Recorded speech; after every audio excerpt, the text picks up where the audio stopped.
Le retour à la vie normale approche pour la famille du petit Émile, après un été marqué par la disparition mystérieuse du petit garçon. Ses parents, ses grands-parents et ses nombreux oncles et tantes s'apprêtent à retrouver leur maison principale et leur quotidien. Mais une grande décision a été prise pour les protéger des mauvais regards. Si est-il le grand mystère de cet été, que s'est-il passé dans le petit hameau du Haut-Vernay pour qu'Émile, 2 ans et demi, en vacances chez ses grands-parents depuis quelques jours seulement, disparaisse si mystérieusement? Si les enquêteurs sont bloqués, la famille du garçonnet, quant à elle, va devoir reprendre une vie à peu près normale dans les prochains jours, avec la rentrée qui arrive.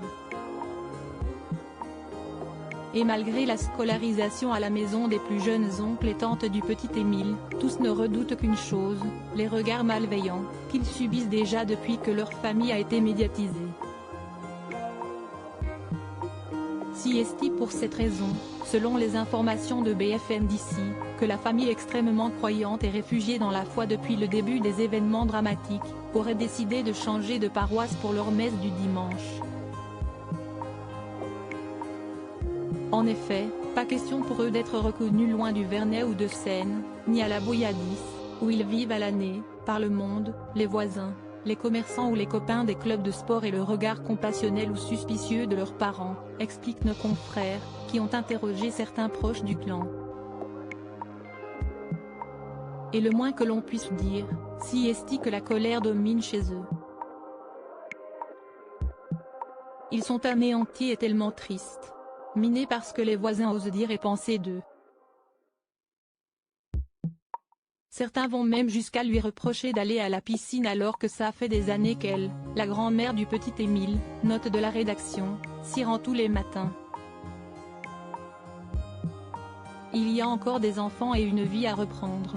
Qu'on leur fiche la paix, s'agace notamment une amie de longue date de la famille.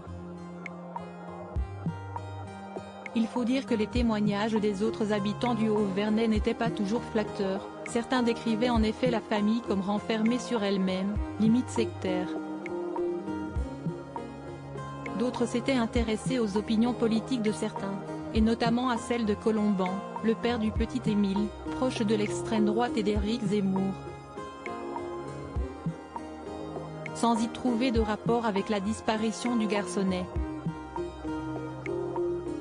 Pour rappel, si est sous la garde de ses grands-parents, et plus précisément de son grand-père, que le petit Émile a disparu. Pensant d'abord à une fugue, les gendarmes l'avaient recherché dans tout le village sans trouver de piste.